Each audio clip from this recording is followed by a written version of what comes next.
Today I must conclude these lectures on the fourth dimension of space, though I actually would like to present a complicated system in greater detail, which would require demonstrating many more of Hinton's models.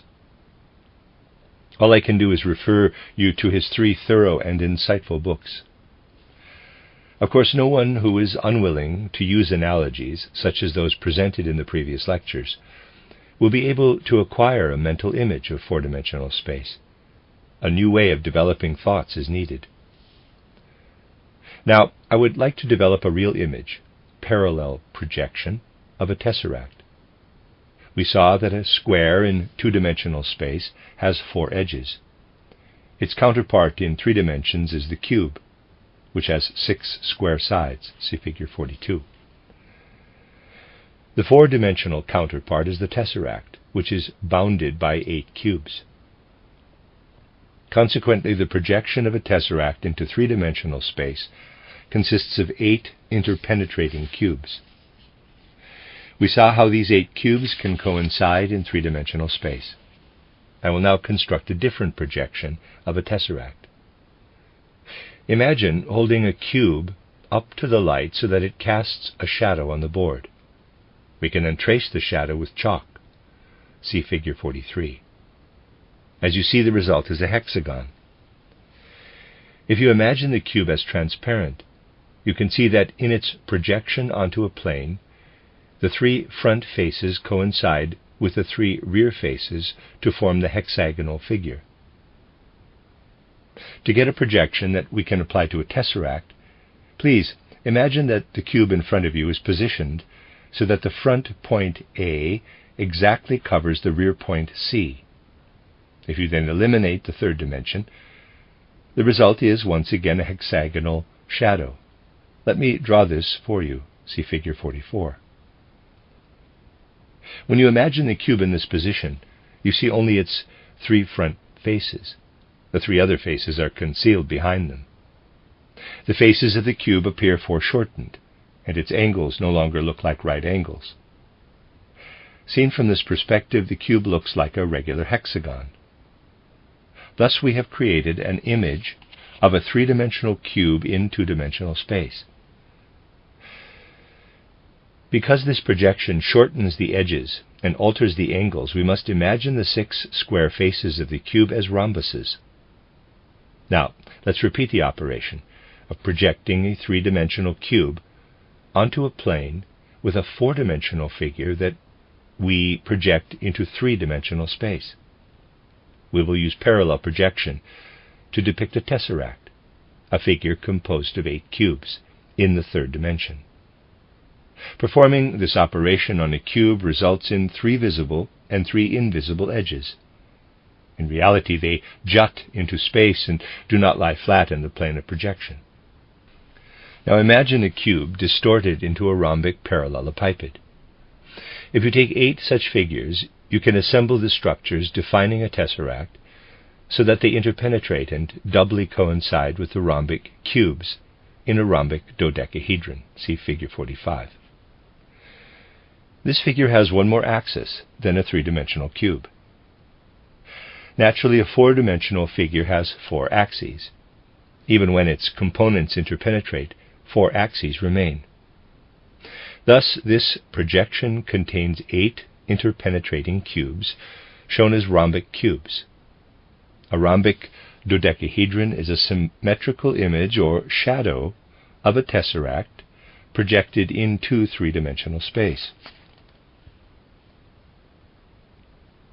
Although we have arrived at these relationships by analogy, the analogy is totally valid. Just as a cube can be projected onto a plane, a tesseract also can be depicted by projecting it into 3-dimensional space. The resulting projection is to the tesseract as the cube's shadow is to the cube. I believe this operation is readily understandable. I would like to link what we have just done to the wonderful image supplied by Plato and Schopenhauer in the metaphor of the cave. Plato asks us to imagine people chained in a cave so that they cannot turn their heads and can see only the rear wall. Behind them, other people carry various objects past the mouth of the cave. These people and objects are three-dimensional, but the prisoners see only shadows cast on the wall. Everything in this room, for example, would appear only as two-dimensional shadow images on the opposite wall. Then Plato tells us that our situation in the world is similar. We are the people chained in the cave. Although we ourselves are four-dimensional, as is everything else, all that we see appears only in the form of images in three-dimensional space.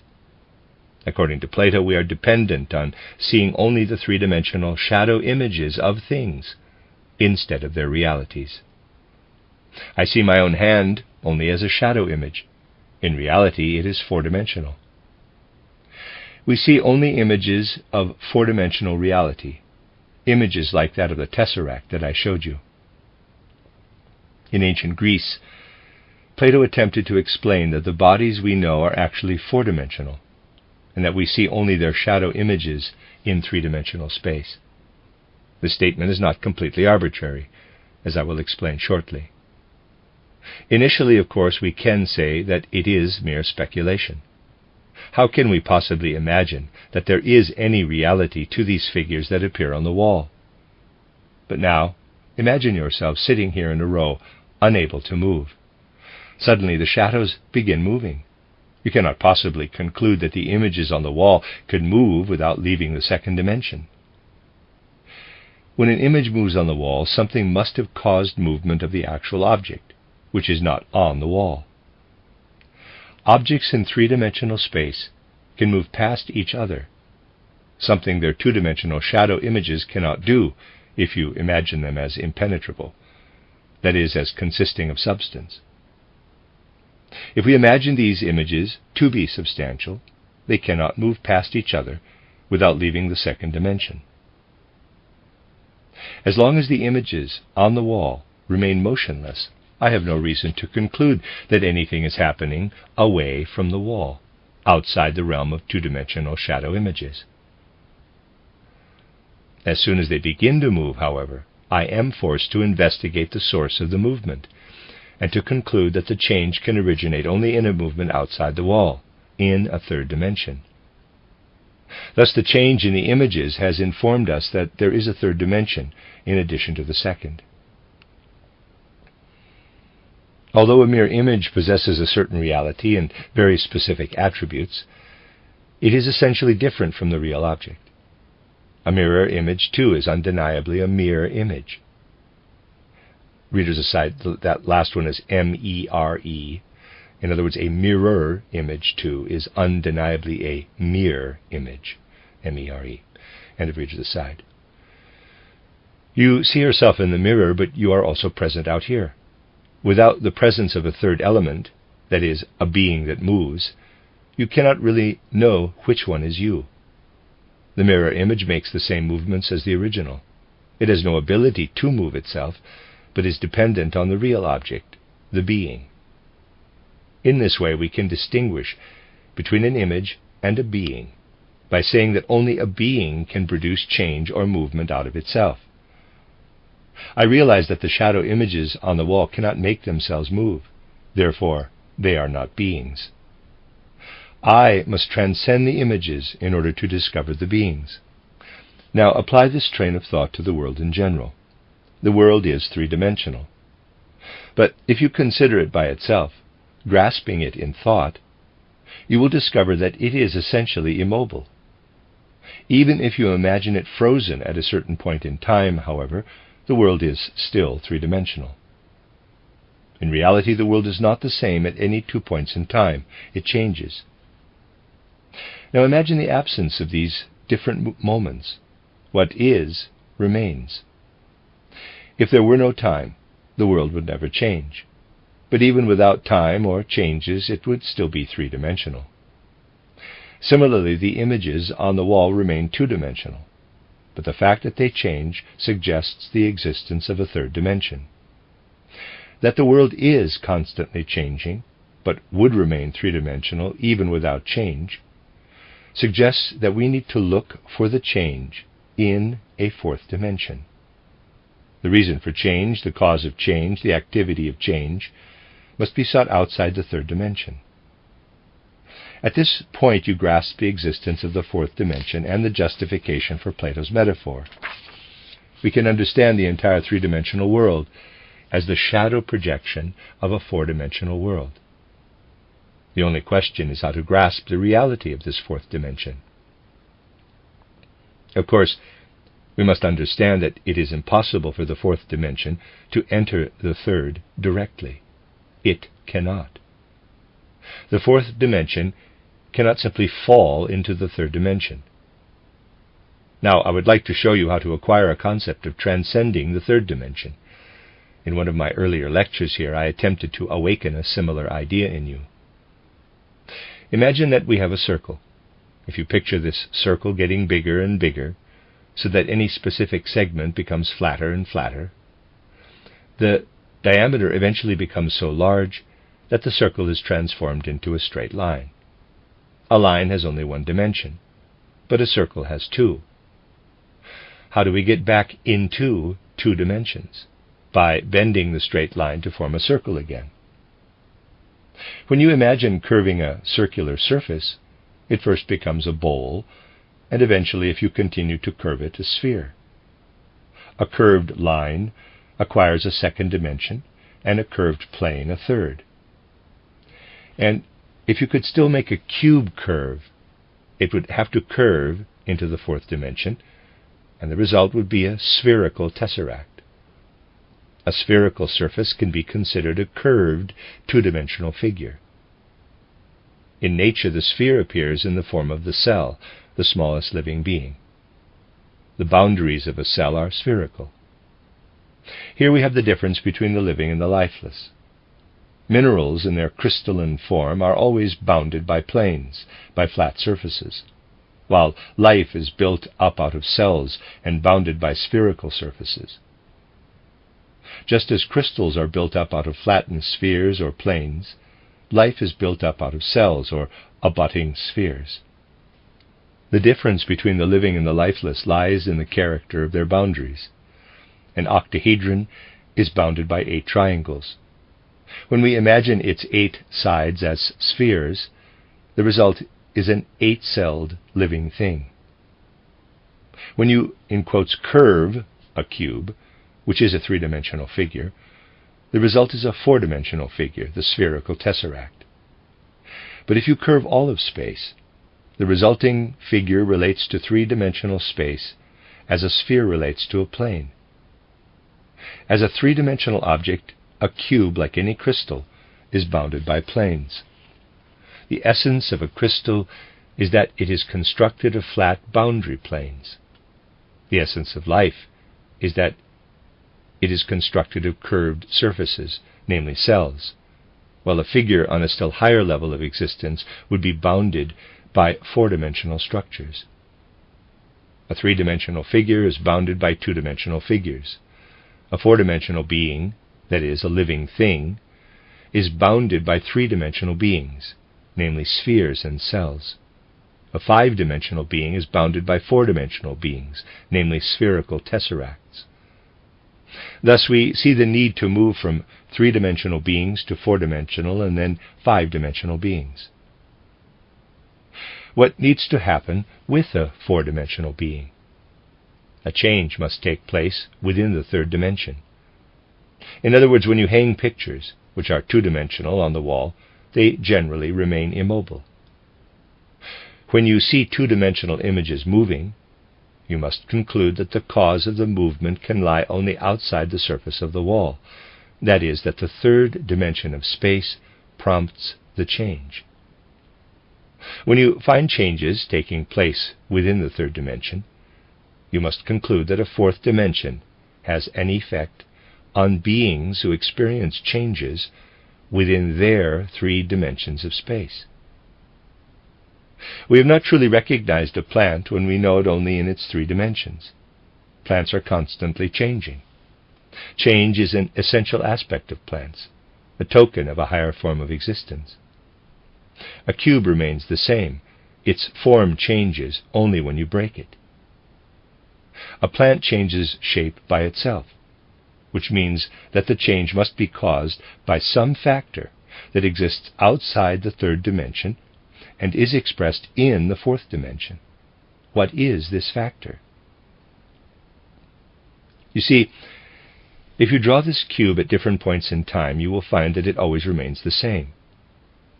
But when you draw a plant and compare the original to your copy 3 weeks later, the original will have changed. Our analogy, therefore, is fully valid. Every living thing points to a higher element in which its true being dwells, and time is the expression of this higher element. Time is the symptomatic expression or manifestation of life, or the fourth dimension, in the 3 dimensions of physical space. In other words, all beings for whom time is intrinsically meaningful are images of 4-dimensional beings. After 3 years or 6 years, this cube will still be the same. A lily seedling changes, however, because time has real meaning for it. What we see in the lily is merely the 3-dimensional image of the 4-dimensional lily being. Time is an image or projection of the fourth dimension, of organic life, into the 3 spatial dimensions of the physical world. To clarify how each successive dimension relates to the preceding one, please follow this line of thought. A cube has 3 dimensions. To imagine the third, you tell yourself that it is perpendicular to the second, and that the second is perpendicular to the first. It is characteristic of the 3 dimensions that they are perpendicular to each other. We also can conceive of the third dimension as arising out of the next dimension, the fourth. Envision coloring the faces of a cube and manipulating the colors in a specific way, as Hinton did. The changes you induce correspond exactly to the change undergone by a 3-dimensional being when it develops over time, thus passing into the fourth dimension. When you cut through a 4-dimensional being at any point, that is, when you take away its fourth dimension, you destroy the being. Doing this to a plant is just like taking an impression of the plant and casting it in plaster. You hold it fast by destroying its fourth dimension, the time factor, and the result is a 3-dimensional figure. When time, the fourth dimension, is critically important to any 3-dimensional being, that being must be alive. And now we come to the 5th dimension. You might say that this dimension must have another boundary that is perpendicular to the 4th dimension. We saw that the relationship between the 4th dimension and the 3rd is similar to the relationship between the 3rd and 2nd dimensions. It is more difficult to imagine the 5th dimension, but once again, we can use an analogy to give us some idea about it. How does any dimension come about? When you draw a line, no further dimensions emerge as long as the line simply continues in the same direction. Another dimension is added only when you imagine 2 opposing directions or forces that meet and neutralize at a point. The new dimension arises only as an expression of the neutralization of forces. We must be able to see the new dimension as the addition of a line in which 2 streams of forces are neutralized. We can imagine the dimension is coming either from the right or from the left, as positive in the first instance and negative in the second. Thus I grasp each independent dimension as a polar stream of forces with both a positive and a negative component. The neutralization of the polar component forces is the new dimension. Taking this as our starting point, let's develop a mental image of the 5th dimension. We must first imagine positive and negative aspects of the 4th dimension, which we know is the expression of time. Let's picture a collision between 2 beings for whom time is meaningful. The result will have to be similar to the neutralization of opposing forces that we talked about earlier. When 2 4-dimensional beings connect, the result is their 5th dimension. The 5th dimension is the result or consequence of an exchange or neutralization of polar forces, in that two living things who influence each other produce something that they do not have in common, either in the three ordinary dimensions of space or in the fourth dimension, in time. This new element has its boundaries outside these dimensions. It is what we called empathy or sensory activity, the capacity that informs one being about another. It is the recognition of the inner soul spiritual aspect of another being. Without the addition of the higher fifth dimension, that is, without entering the realm of sensory activity, no being would ever be able to know about any aspects of another being that lie outside time and space. Of course, in a sense, we understand sensory activity simply as the fifth dimension's projection or expression in the physical world. It would be too difficult to build up the sixth dimension in the same way, so for now I will simply tell you what it is. If we continued along the same line of thinking, we would find that the expression of the sixth dimension in the three-dimensional world is self-awareness. As three-dimensional beings, we humans share our image character with other three-dimensional beings. Plants possess an additional dimension, the fourth. For this reason, you will never discover the ultimate being of the plant in the three dimensions of space. You must ascend to a fourth dimension, to the astral sphere. If you want to understand a being that possesses sensory ability, you must ascend to the fifth dimension, lower Devachan, or the Rupa sphere. And to understand a being with self-awareness, namely the human being, you must ascend to the sixth dimension, upper Devachan, or the Arupa sphere. The human beings we encounter at present are really six-dimensional beings. What we have called sensory ability, or empathy, and self-awareness are projections of the fifth and sixth dimensions, respectively, into ordinary three-dimensional space.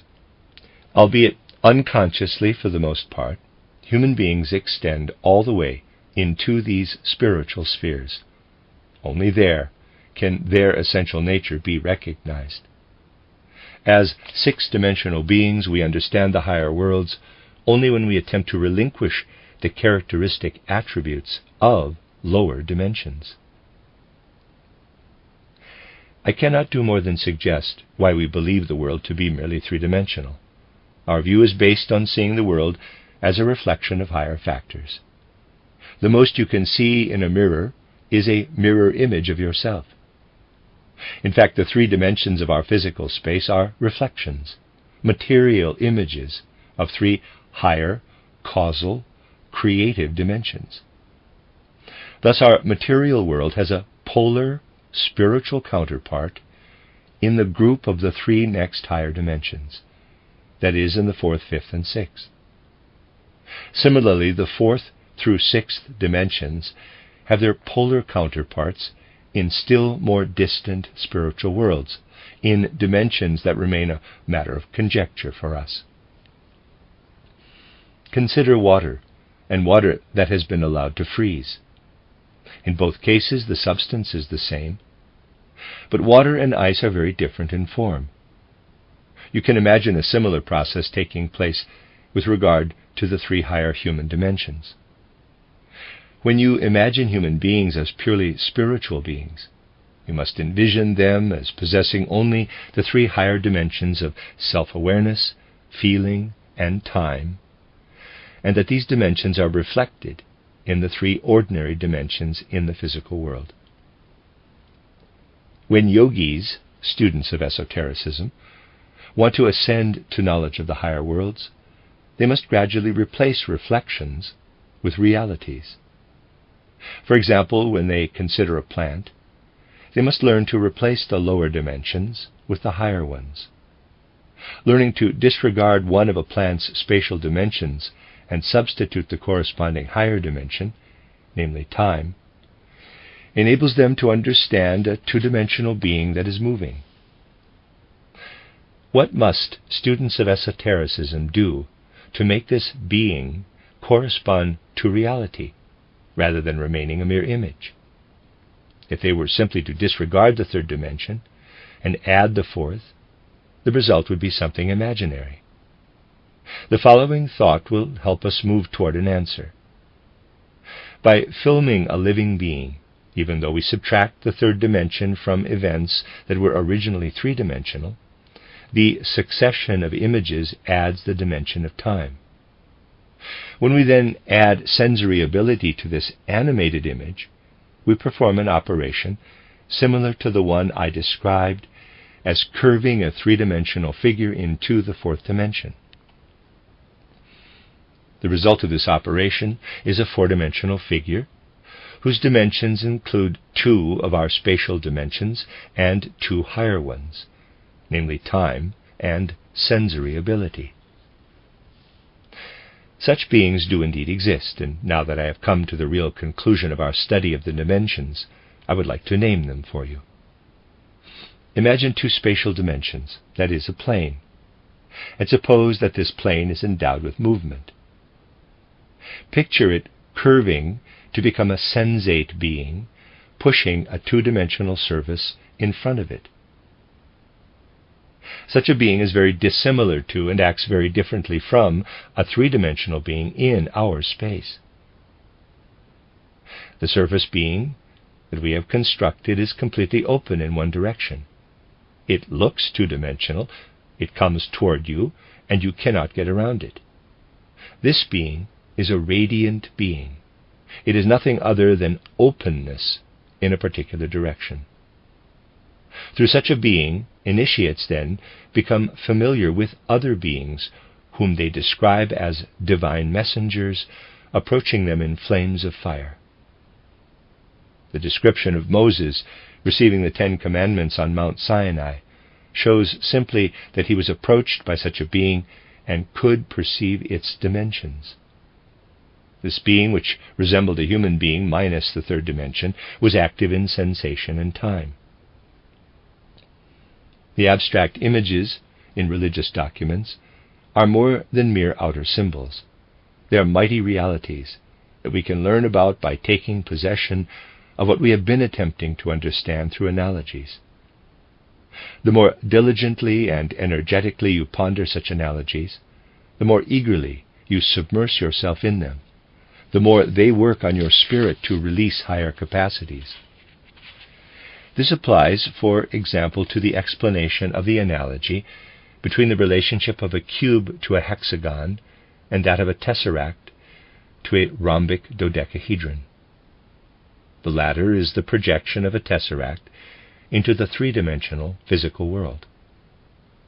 By visualizing these figures as if they possessed independent life, that is, by allowing a cube to grow out of its projection, the hexagon, and the tesseract to develop out of its projection, the rhombic dodecahedron, your lower mental body learns to grasp the beings I just described.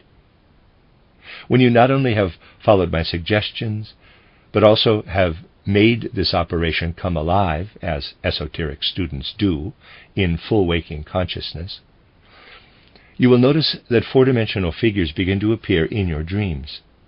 At that point, you no longer have far to go to be able to bring them into your waking consciousness. You then will be able to see the fourth dimension in every four-dimensional being. The astral sphere is the fourth dimension. Devakan up to Rupa is the fifth dimension. Devakan up to Arupa is the sixth dimension. These three worlds, physical, astral, and heavenly, Devakan, encompass 6 dimensions. The still higher worlds are the polar opposites of these dimensions. So now we have a chart. I'll give my best here. At the top of the chart are 4 columns: mineral, plant, animal, human. And on the left we have a column that is Arupa, Rupa, astral plane, physical plane. Intersecting Arupa and mineral, self-awareness. Intersecting mineral Rupa is sensory ability. Intersecting plant and Rupa is self-awareness. Intersecting mineral with astral plane is life. Intersecting plant with astral plane is sensory ability. Intersecting animal with astral plane is self-awareness. Back to mineral, intersecting with physical plane, you get form. Plant with physical plane, you get life. Animal with physical plane, you get sensory activity. Human with physical plane, you get self-awareness.